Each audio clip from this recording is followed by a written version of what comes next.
mematuhi aturan protokol kesehatan, tentunya kita harus menggunakan masker sebelum berbicara. Nah, ini sudah saya buka maskernya untuk lebih enak tentunya kita berbincang. Tahun ini merupakan tahun ke-75 peringatan ulang tahun kemerdekaan Republik Indonesia. Walaupun sedikit berbeda dengan tahun biasanya karena tahun ini kita merayakannya di tengah kondisi pandemi COVID-19. Tapi bukan berarti ini tidak bisa meriah, tentu saja bisa. Karena kita sudah memasuki era digital yang pastinya seluruh lapisan masyarakat sudah bisa turut merasakan kemeriahan ini secara virtual.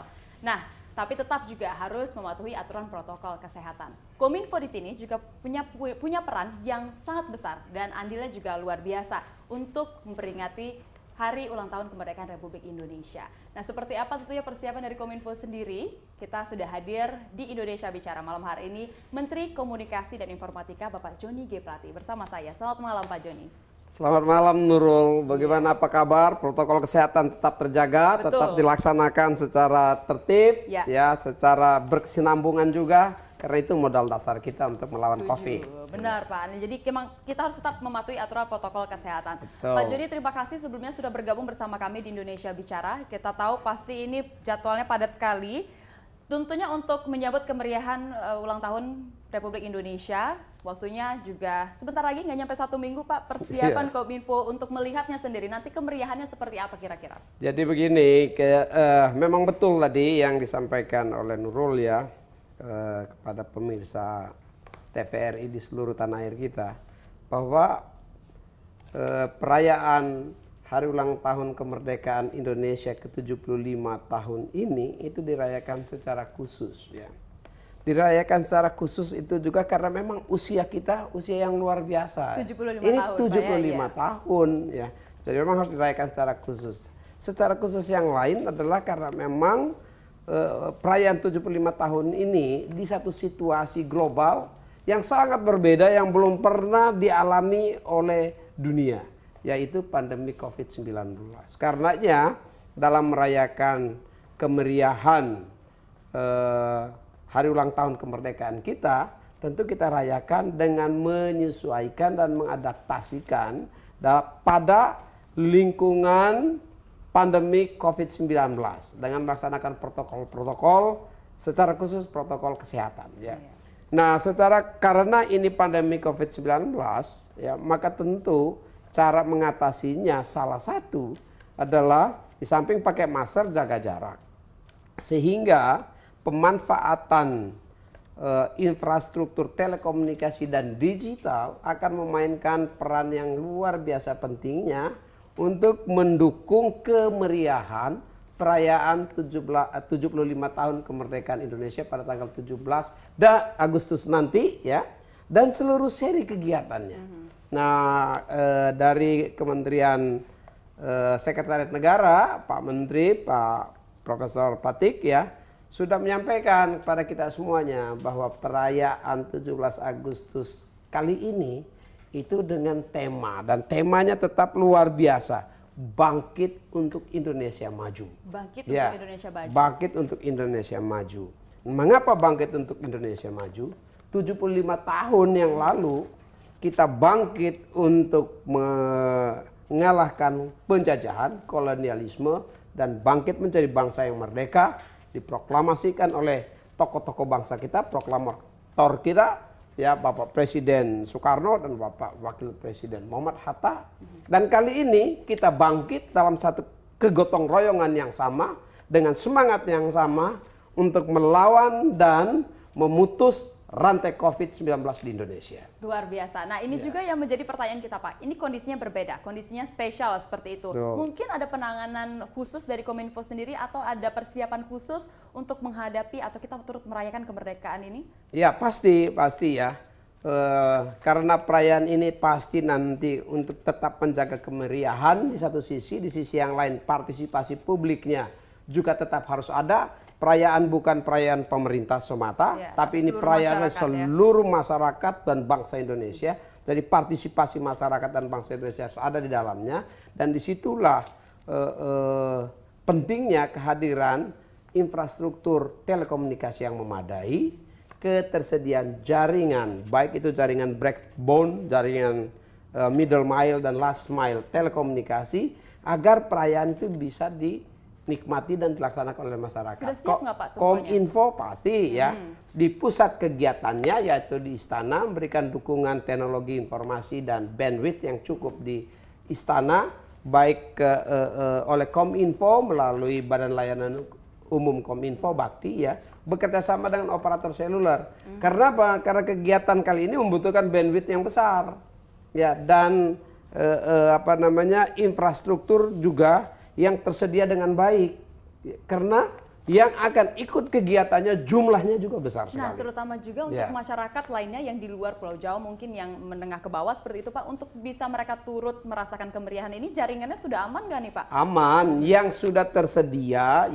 tersedia infrastrukturnya, Kominfo pasti menjaga ketersediaan kecepatan transfer data, yaitu menjaga bandwidth yang cukup dan kecepatan yang memadai.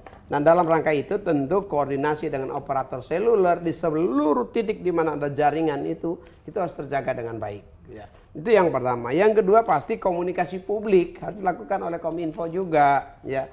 Kebetulan Ibu Sekjen Kominfo, Ibu Niken ya adalah kepala humas dalam rangka perayaan 17 Agustus ya. Dengan semua kegiatan-kegiatan yang sudah dilakukan.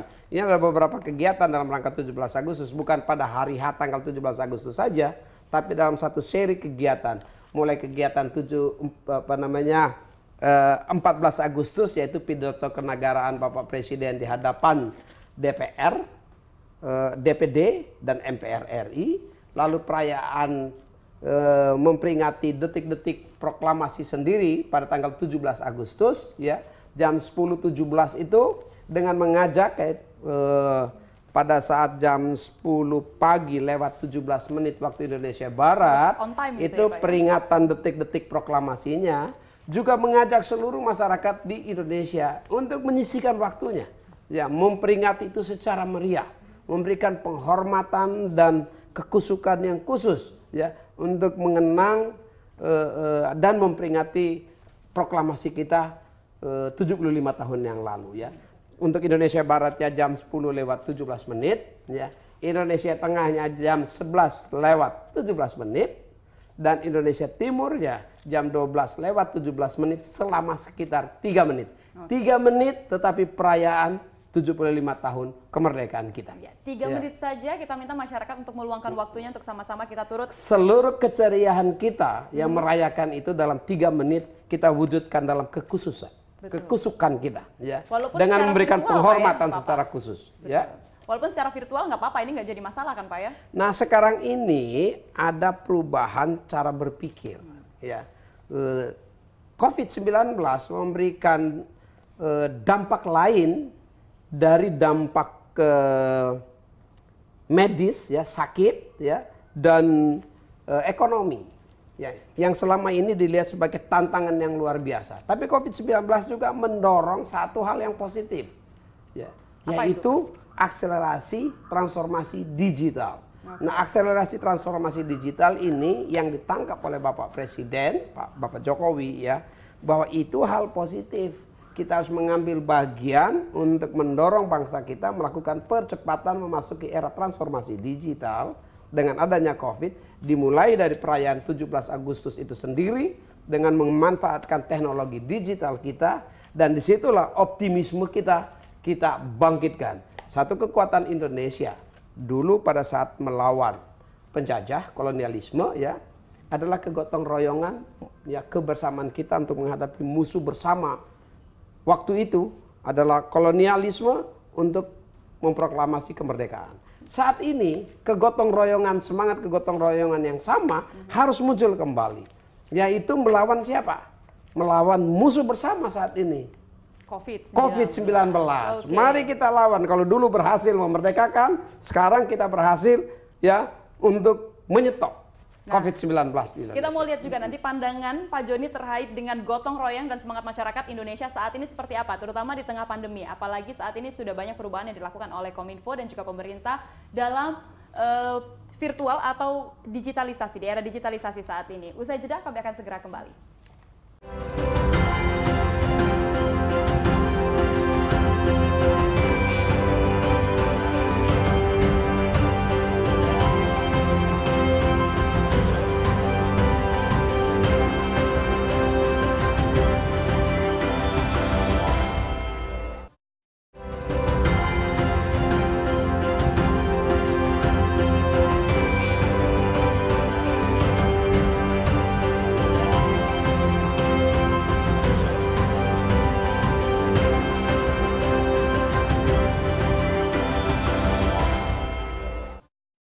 kembali di Indonesia Bicara. Kita berbicara saat ini terkait dengan gotong royong. Gotong royong seperti apa sih Pak yang diharapkan dari Kominfo untuk masyarakat? Terus melihatnya sekarang masyarakat ini seperti apa? Masih adakah semangat gotong royongnya walaupun di tengah pandemi COVID-19? Gotong royong itu kekuatan Indonesia.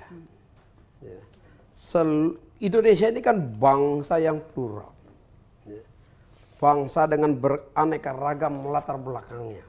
Yang secara politik dikenal dengan suku, ras, agama, golongan, itu bermacam-macam. Tetapi justru di dalam keberagaman dan kemajemukan itu, bangsa ini dikaruniai satu kekuatan, yaitu semangat bersama-sama, kegotong royongan. Dan kegotong royongan itu selalu muncul pada saat tantangan bersama dihadapi. Nah saat ini COVID-19 seperti tadi saya sampaikan ya, adalah musuh dan tantangan bersama kita. Kegotong royongan kita harus bangun itu. Salah satu ukuran bagaimana kegotong royongan itu luar biasa masih ada di Indonesia adalah apa ya, dari sisi ekonomi misalnya. Dari sisi ekonomi, Indonesia ini selama sekian tahun mengalami pertumbuhan makroekonomi GDP-nya positif di sekitar 5% sampai 8% selama beberapa dekade ini ya. Tapi khusus tahun ini ya, baik itu kuartal 1 kita masih positif 2,97%, kuartal kedua kita terkena kontraksi ya 5,32%. Ya, luar biasa kontraksinya. Tetapi ya, kontraksi Indonesia ini masih jauh lebih kecil dibandingkan bangsa-bangsa lain. Ya. Bahkan negara-negara besar lainnya di dunia yang mengalami kontraksi ekonomi yang jauh lebih dalam. Mengapa bisa begitu? Mengapa bangsa-bangsa besar ya, yang hebat-hebat kontraksinya begitu luar biasa akibat COVID-19? Sambil Indonesia juga terjadi kontraksi, tapi tidak sedalam seperti bangsa yang lain. Apa kalau Anda Karena di Indonesia ada kegotong royongan. Kegotong royongan itu di mana? Kegotong royongan itu perekonomian Indonesia ditopang ya secara kuat oleh usaha mikro, kecil, menengah dan ultra mikro. Usaha kecil, menengah dan ultra mikro ini adalah ekonomi yang begitu besarnya, penyumbang 60% GDP nasional kita ya, yang merupakan kegotong royongan masyarakat. Yang dulu teori ekonomi bilang trickle down, rembes ke bawah. Ya, begitu berhadapan dengan tekanan perekonomian, kekuatannya justru berada di bawah. Apa yang ada di bawah? Kegotong royongan. Dan kegotong royongan itu yang menjadi titik sentral sekarang perhatian pemerintah di bawah leadership Pak Joko Widodo, bagaimana untuk mengatasi krisis.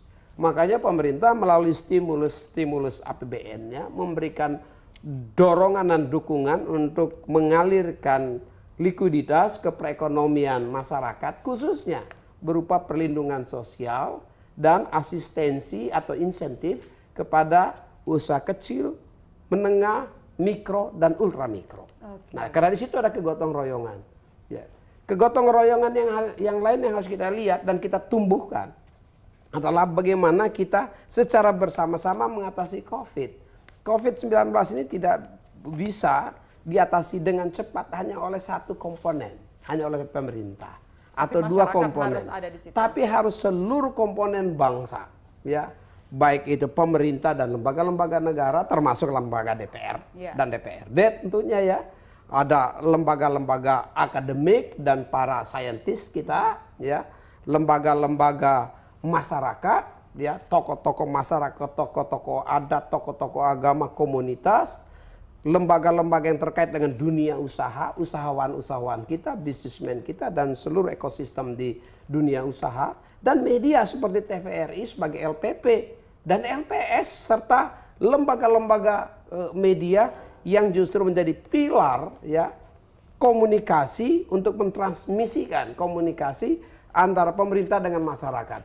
Jadi 5 spiral besar bangsa ini itulah kekuatan kita, dan untuk menggerakkannya bersama-sama gotong royonglah menjadi jawabannya dan prasyarat yang utama, dan kekuatan itu ada di kita. Sebagai contoh yang sederhana ya, pada saat secara bersama-sama kita lakukan menggunakan masker ya, Begitu kita secara bersama-sama menggunakan masker, maka yang pertama akan memberikan perlindungan terhadap diri kita sendiri. Yang kedua memberi perlindungan kepada lingkungan terdekat kita, keluarga, bapak, mama, kakak, adik, opa, oma, ya, dan seterusnya, semuanya. Di lingkungan yang berikutnya, lingkungan tetangga, RT, RW, lingkungan kelurahan kita, lebih besar lagi lingkungan kabupaten, provinsi, dan lingkungan negara. Nah, kalau semuanya menggunakan itu, maka kita menjadi perisai bangsa ya, untuk mengatasi COVID.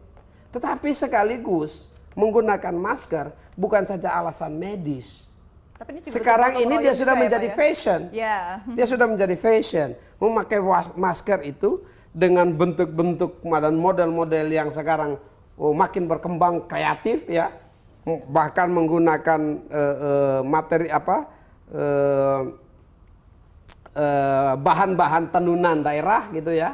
Nah sekarang karena dia sudah menjadi fashion, menggunakan masker itu wow. Menggunakan masker bukan itu keren. Jadinya, Pak, dia ya? sudah menjadi satu lifestyle. Menjaga jarak pun demikian. Kalau tadinya rame-rame berkerumunan, saling berebutan, sekarang kita lebih teratur. Wow, keren. Ternyata kita bisa mengatur dengan tertib, ya.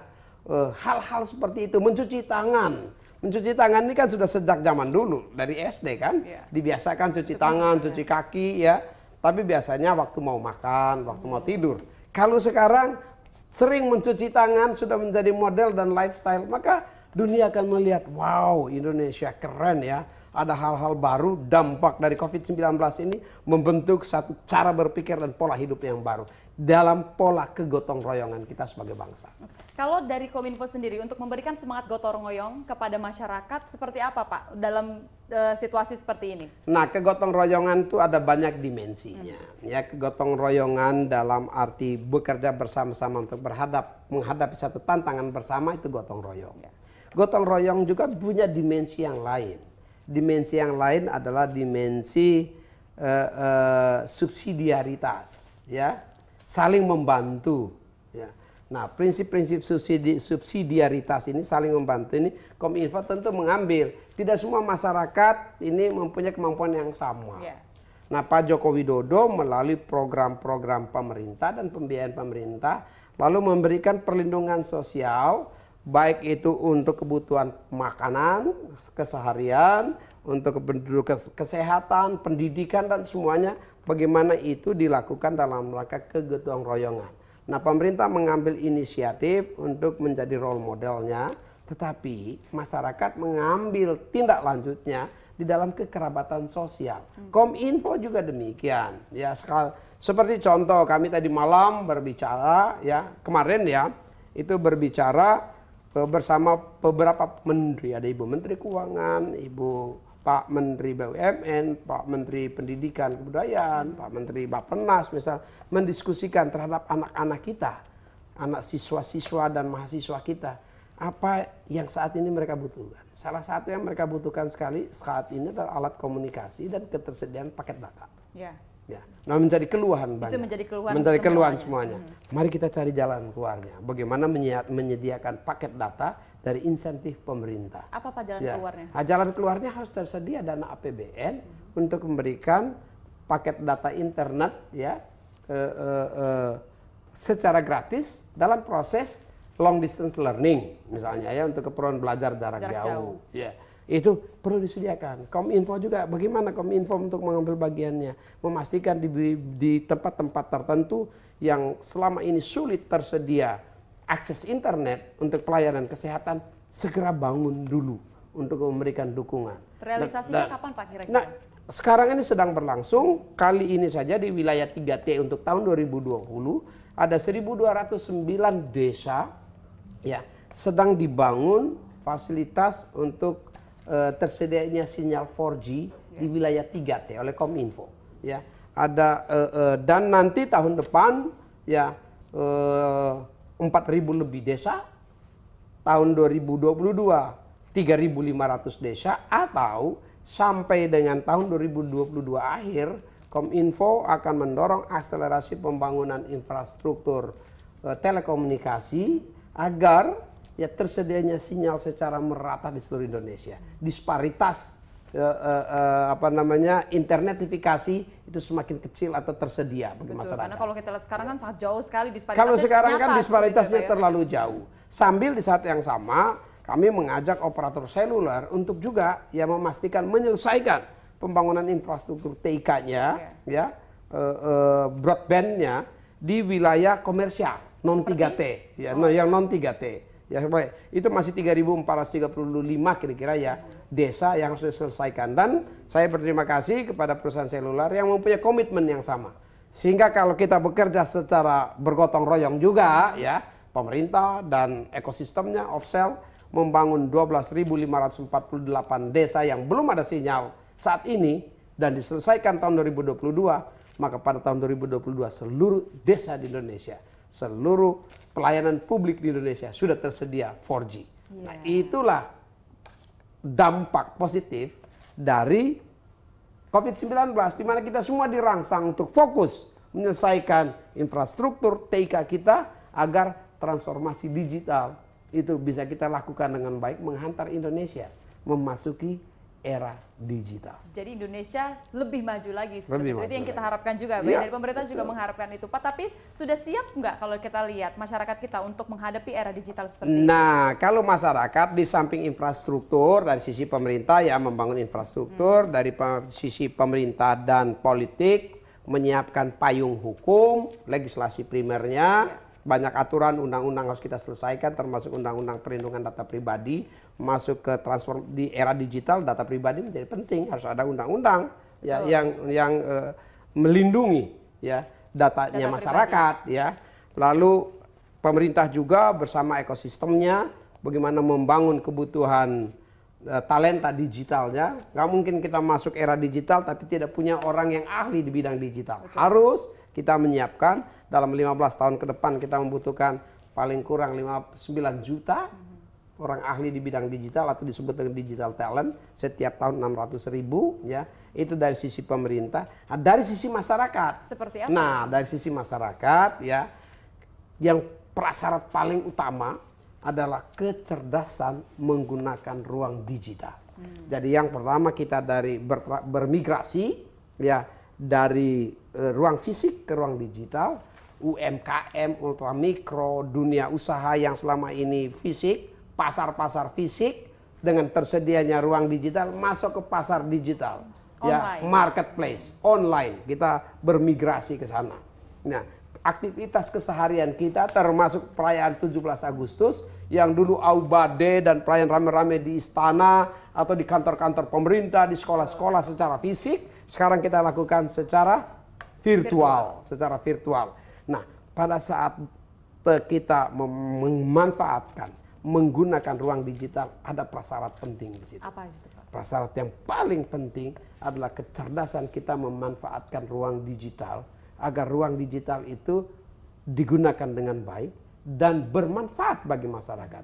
Jangan sampai ya kekilafan kita menggunakan ruang digital dengan mengisi ruang digital dengan isu-isu yang tidak bermanfaat, hoax, disinformasi, hate speech, ya bertengkar, ribut. Lalu energi besar bangsa kita hanya untuk menyelesaikan masalah yang tidak bermanfaat untuk kita. Nah, masyarakat di sini dituntut. Dan saya yakin masyarakat mampu itu. Melalui kerjasama yang baik, kita isi ruang digital kita dengan say no to hoax. Say no to hoax. Say no to jangan memproduksi hoax, jangan menyebarkan hoax. Periksa dulu, teliti dulu sebelum diteruskan informasinya. Kalau kita lakukan itu, maka ruang digital kita menjadi bermanfaat untuk masyarakat dan bangsa kita. Pak Menteri, kita optimis nih untuk masyarakat semuanya pasti bisa memasuki era digital. Masyarakat juga harusnya optimis ya. Tapi Indonesia Kembali nanti kita masih juga akan berbincang bagaimana optimis dari masyarakat ini. Apakah memang sudah siap ataukah seperti apa, nanti kita akan berbicara lagi. Tetap Indonesia Bicara. Sesaat lagi kami kembali.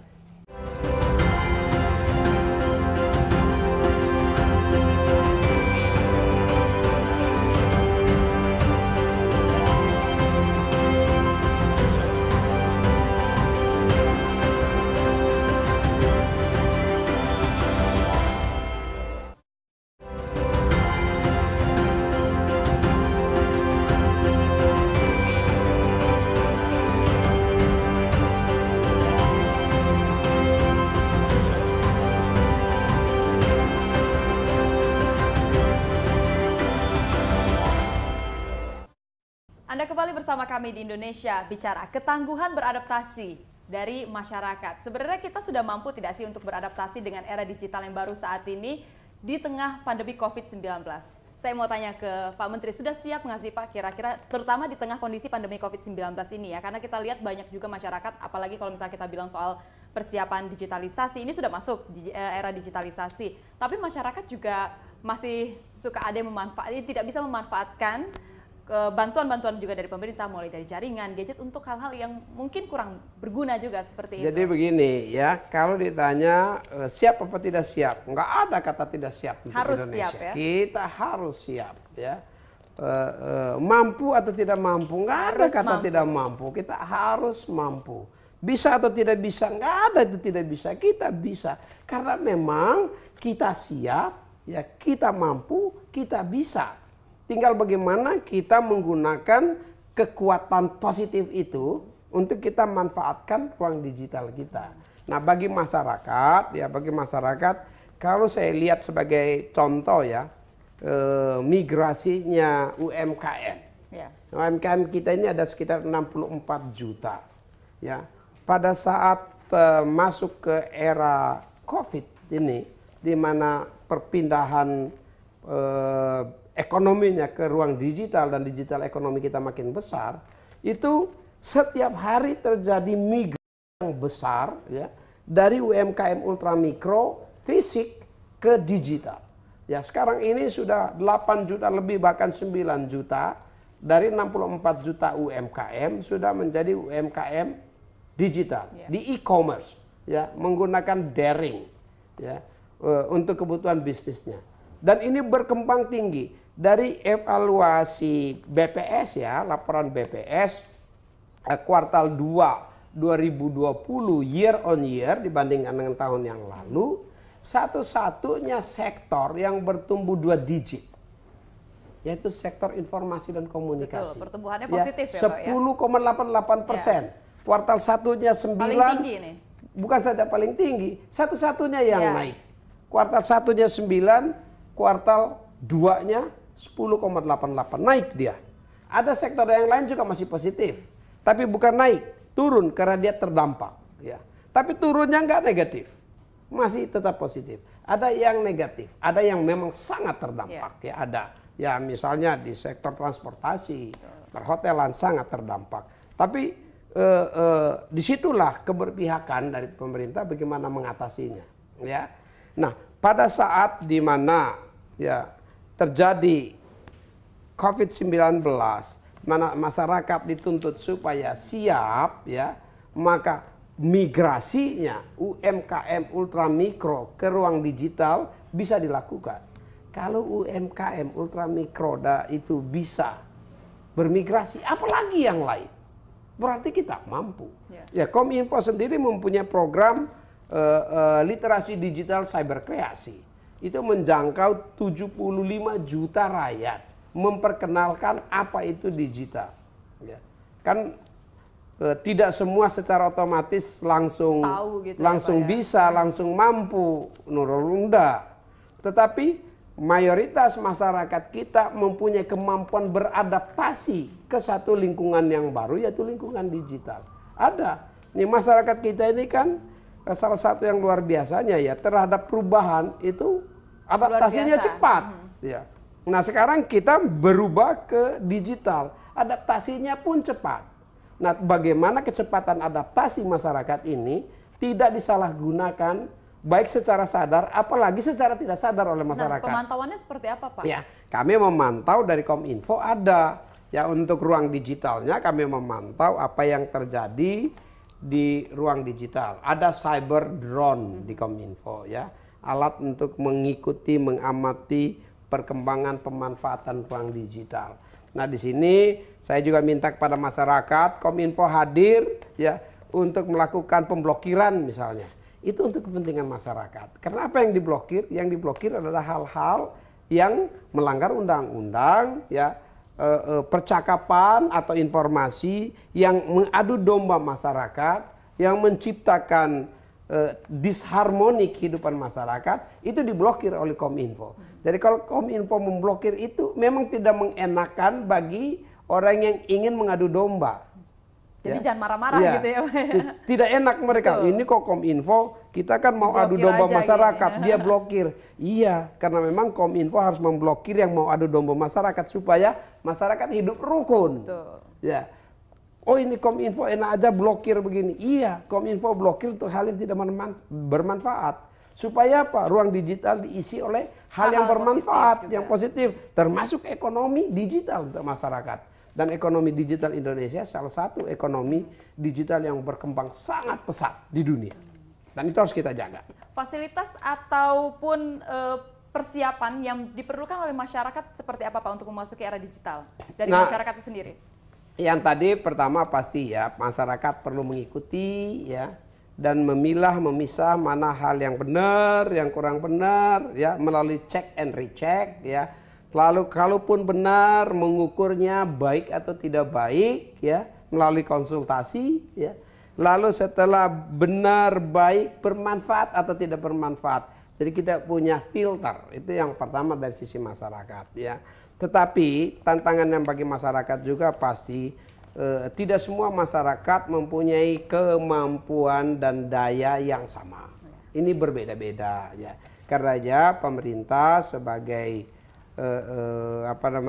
pengayom semuanya mengambil kebijakan-kebijakan mana yang diberikan dorongan ya yang bisa bergerak sendiri ya mana yang perlu diberikan asistensi ya yang berikan asistensi ini seperti misalnya memberikan insentif ya melalui stimulus APBN perlindungan sosial memberikan asistensi bagi anak-anak sekolah guru-guru ya, yang selama ini sudah banyak diberikan, tapi yang dikeluhkan sekarang adalah yang digital, yang paket data sedang diselesaikan. Paket data dan juga gadgetnya ya Pak ya.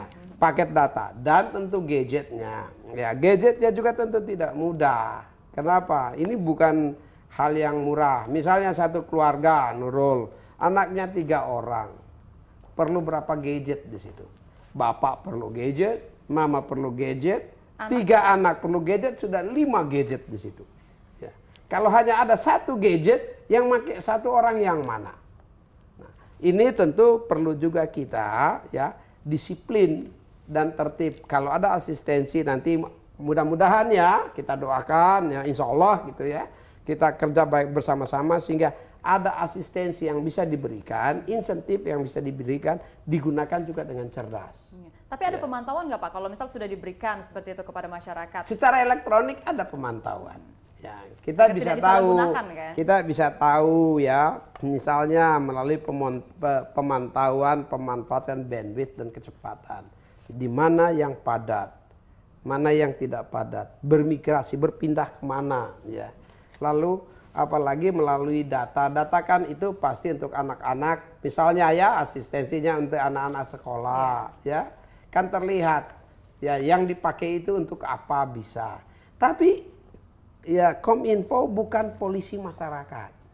Ya, Kominfo adalah bagian dari masyarakat dan mengayomi masyarakat. Karenanya Kominfo memonitor dan mengingatkan masyarakat untuk kalau salah kembali pakai yang benar. Jadi yang pertama mulai dari kesadaran masyarakat itu sendiri. Ya bagaimana kita gunakan. Digital, telekomunikasi itu menggunakan juga sumber daya. Ya. Dalam hal ini sumber daya frekuensi. Sumber daya frekuensi itu milik bangsa, milik negara, milik rakyat. Dan jumlahnya terbatas. Ya. Di udara ini ada batas-batasnya. Kita tidak lihat ini. Frekuensi kan nggak bisa dipegang, nggak bisa dirasa, kan nggak. Tapi dia ada. Dan dia ada jalurnya. Ya. Ada lebarnya, disebut dengan lebar pita, ya ada lebarnya, ada yang dia bisa tabrakan juga, karenanya harus diatur dikelola dengan baik, karena dia sangat terbatas. Tentu menjadi tugas pemerintah, tugas Kominfo melakukan tata kelola frekuensi secara optimal, ya pemanfaatannya secara optimal dan digunakan untuk kepentingan masyarakat, ya dengan baik. Nah supaya hasil dan manfaatnya baik, masyarakat juga memanfaatkannya secara cerdas. Tata kelola jaringan sekarang seperti apa Pak kalau dilihat alurnya? Tata kelola ini kalau teknis ya, Nurul tanya teknis. hingga saat ini Indonesia kita ya menggunakan 737 MHz pita frekuensi. Tapi dari proyeksi kami Kominfo sampai tahun 2024 kita membutuhkan 2047 MHz frekuensi atau perlu tambahan 1310. Ya. Saya sebagai Menteri Kominfo saat ini bersama pejabat dan orang-orang yang ahli, tenaga-tenaga yang ahli di Kominfo melakukan namanya farming dan refarming, menata spektrumnya dengan baik di semua layer yang bawah, tengah, atas disebut dengan lower band, coverage band dan high band, super high band, ada itu diatur ya, dan mempersiapkan Indonesia masuk ke pelaksanaan dan penerapan 5G. Untuk 5G saja kita membutuhkan 1880 MHz frekuensi di semua layer juga ya. Khususnya layer-layer yang penting untuk 5G di 2,3, 2,6, 3,3, 3,5 GHz gitu ya. Ini harus disiapkan dengan baik dan saat ini kami melakukan farming dan refarming. Kemarin ya, ini sebagai contoh, kemarin saya membaca berita pemerintah atau Angkatan Bersenjata Amerika Serikat yang selama ini untuk kepentingan pertahanan dan keamanan negaranya mereka menggunakan frekuensi di 3000-an ya, di 3000 atau di 3 GHz, 3000 MHz ya. Itu yang selama ini dipakai oleh Kementerian Pertahanan untuk keperluan pertahanan Amerika Serikat. Itu untuk masyarakat mereka kembalikan. Silakan gunakan ini untuk kepentingan masyarakat dan ekonomi masyarakat. Jadi militer menyerahkan kembali.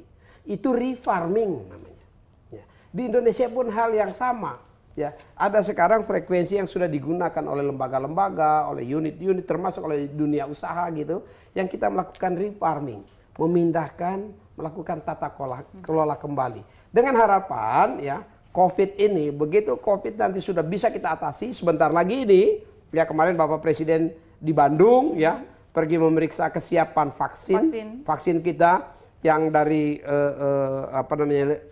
persiapannya, lini masanya, roadmapnya itu mudah-mudahan di akhir tahun sudah bisa memproduksi secara massal. Sudah bisa didistribusikan ya. Dan didistribusikan lalu dilakukan proses vaksinasi kepada rakyat ya, seluruh rakyat. Itu ratusan juta nanti akan dilakukan. Nah, kita sudah siap ke sana. Itu berarti ya kita sudah di awal ya dari mengakhiri COVID itu sendiri. Kita sudah punya kemampuan untuk itu. Nah, dalam rangka itu berarti COVID sebentar lagi akan selesai. Nah, begitu dia selesai, manfaat transformasi digital kita injak gas nanti. Oke, nah, langsung digaspol harus ya, siap, Pak ya? harus gaspol, harus siap dan jangan sampai kita terbuai ya dengan kekhawatiran kecemasan COVID-19. Tapi Bapak Presiden ya Pak Jokowi mengajak kita ya, marilah tema kita ini bangkit untuk Indonesia maju, hadapi COVID ya, tapi tetap ya dengan penuh semangat dan optimisme. Satu, kita kendalikan masalah COVID dari sisi medis. Di saat yang sama, ya kita bangkitkan ekonomi kita. Melalui penerapan protokol kesehatan yang ketat. Betul. Dan juga di era digital seperti ini ya Pak Dan ya? di era digital Betul. seperti ini. Nah, seperti apa nanti akselerasinya? Kami akan kembali usai jeda berikut, tetap bersama kami di Indonesia Bicara.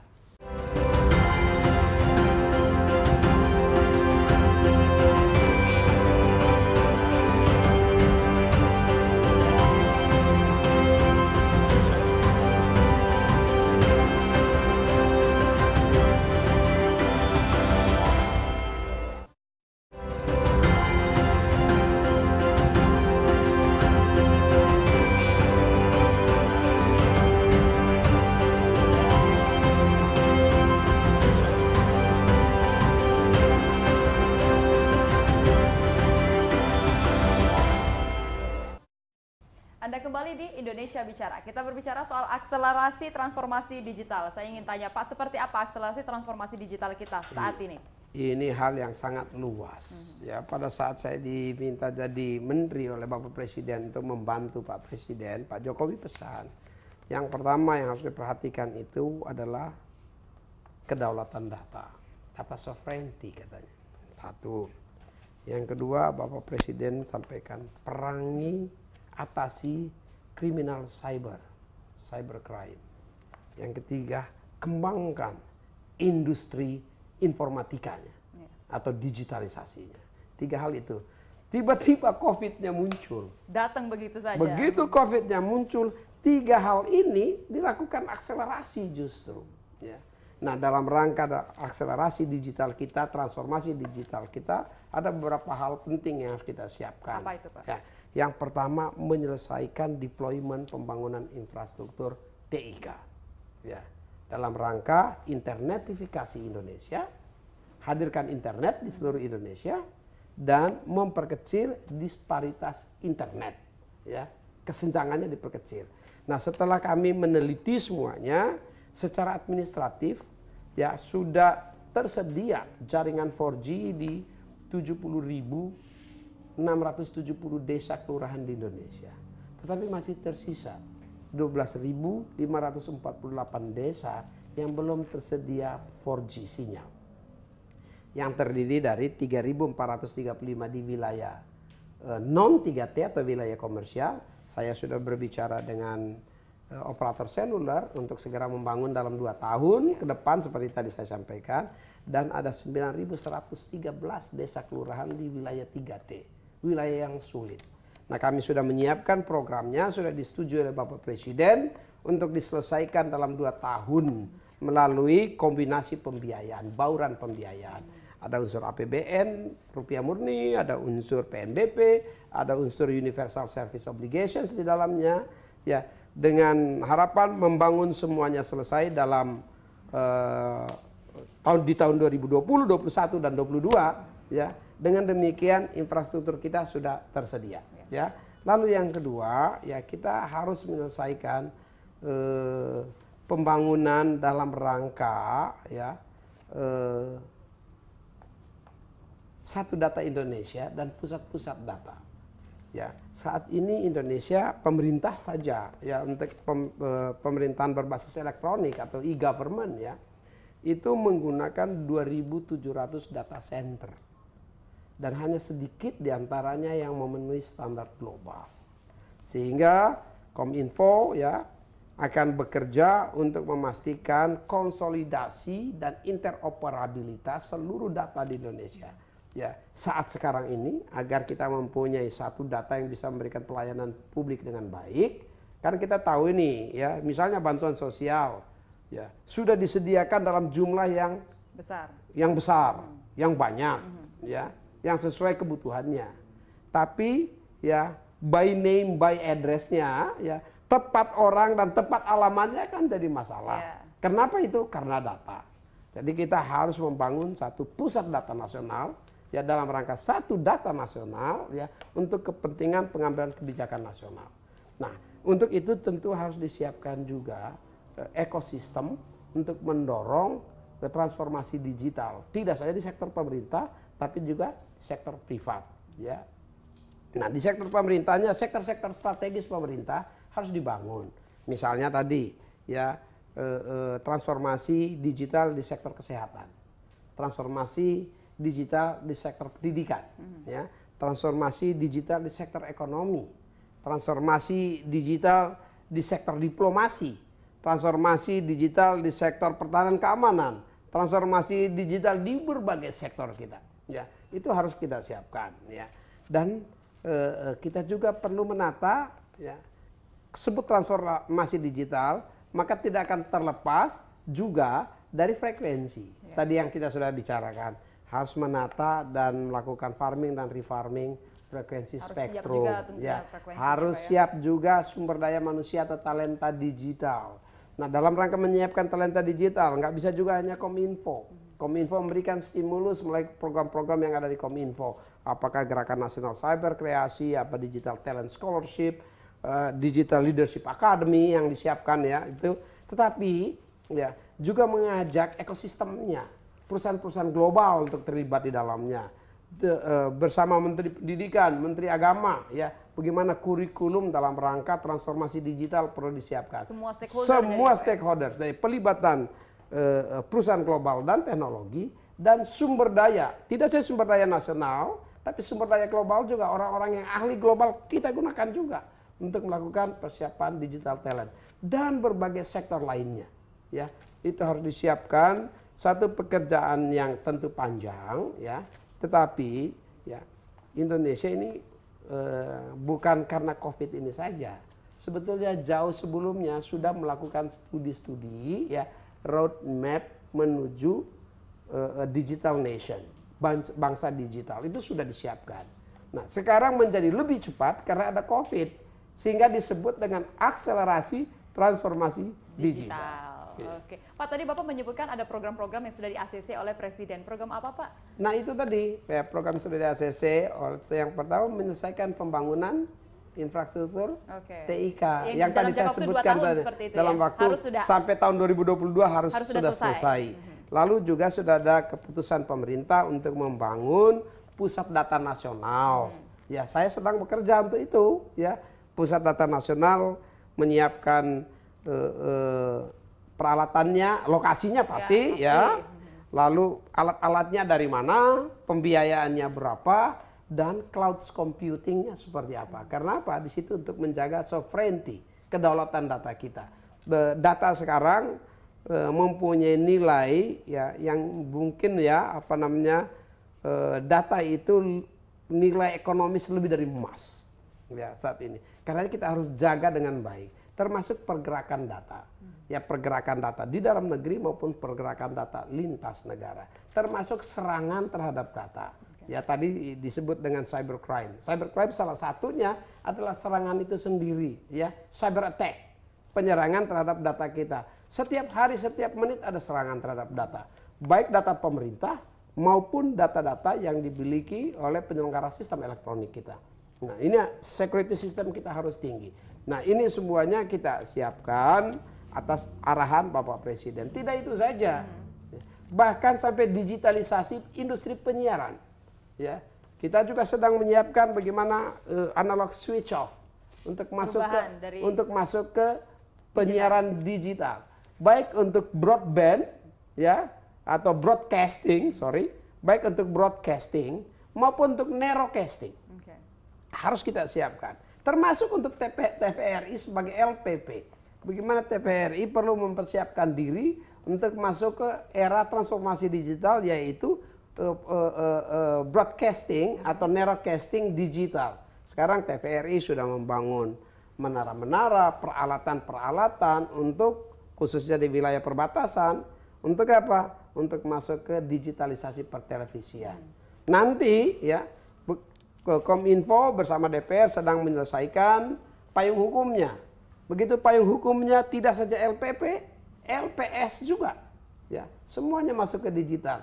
Dan digital mempunyai manfaat yang luar biasa, efisiensi, termasuk efisiensi spektrum yang disebut dengan digital dividend. Oke. Pak, target akhir dari percepatan digital kita kapan kira-kira? Digitalisasi itu satu unfinished job, ya, going concern. Dia akan berlangsung terus menerus, meningkat sesuai dengan temuan-temuan baru. Makanya di Indonesia ini kepada kaum milenial selalu saya sampaikan, kita butuh milenial 3I. Apa tuh, Pak? Ya, milenial yang pertama adalah milenial inventor. Lakukan temuan-temuan, ya. Kreatif seperti itu ya. Iya, yang inventor, penemuan, ya, invensi, milenial invensi, ya. Yang kedua, kita butuhkan milenial yang inovatif, inovators, ya, kreator, menemukan, membangun sesuatu, mengembangkan inovasi-inovasi yang baru. Yang ketiga kita butuh juga milenial investor, ya, yang mau mengambil bagian dalam digital ekonomi. Makanya kita mendorong program yang namanya startup, digital startup, ya, meningkatkan menjadi unicorn, nanti menjadi decacorn. Jangan cuma satu. Sudah banyak ya. Pak nih 3I di Indonesia? Ya sekarang ini dia bertumbuh berkembang ya.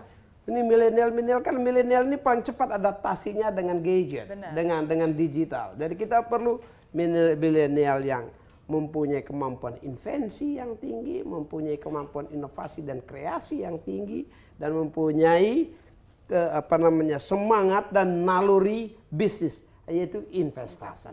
Nah ini pemerintah melakukan dorongan untuk membangun milenial seperti itu. Itulah ekonomi digital. Dan ada di para milenial. Tugas saya ini mempersiapkan satu playing fields untuk milenial Indonesia. Oke. Pak, terakhir himbauan untuk masyarakat kira-kira apa nih untuk Nah untuk masyarakat ya Nurul ya, kita sebentar lagi akan merayakan hari ulang tahun proklamasi kita ke-75. Ya. Mari kita rayakan HUT RI ke-75 secara meriah di ruang digital. Mari kita rayakan HUT RI kita ya dengan memegang prinsip moto bangkit untuk Indonesia maju, dengan tetap optimis ya melihat Indonesia maju, dan mari kita kembangkan semangat gotong royongan yang ada ini ya untuk kemajuan bangsa dan negara kita. Bangkit untuk Indonesia maju. Kita harapkan masyarakat kita bisa beradaptasi dengan baik di era digital seperti ini ya Oh Pak. iya. Apalagi nah iya ini satu juga sebelum kita akhiri Nurul ya. Nah untuk menghadapi ini semuanya jangan lupa. Apa tuh? Ya, jangan lupa gunakan masker, jaga jarak, cuci tangan, hindari kerumunan yang tidak perlu, ya, dan itu wow keren. Jadilah satu lifestyle baru, merubah cara berpikir lama kita, masuk ke era baru kita, era digital, era di mana menghadapi COVID-19 ya dengan cara-cara yang keren. Luar biasa. Ini Pak Menteri kita juga positif dan juga memberikan energi yang luar biasa untuk kita semua. Jadi masyarakatnya juga tidak boleh pesimis seperti itu ya Pak. Harus punya semangat yang luar biasa yang gak kalah sama Pak Menteri. Terima kasih Pak Menteri sudah hadir bersama kita di Indonesia Bicara malam hari ini. Terima kasih. Dan pemirsa demikian perjumpaan kita di Indonesia Bicara. Saya Nurul Jamilah. Terima kasih. Sampai jumpa.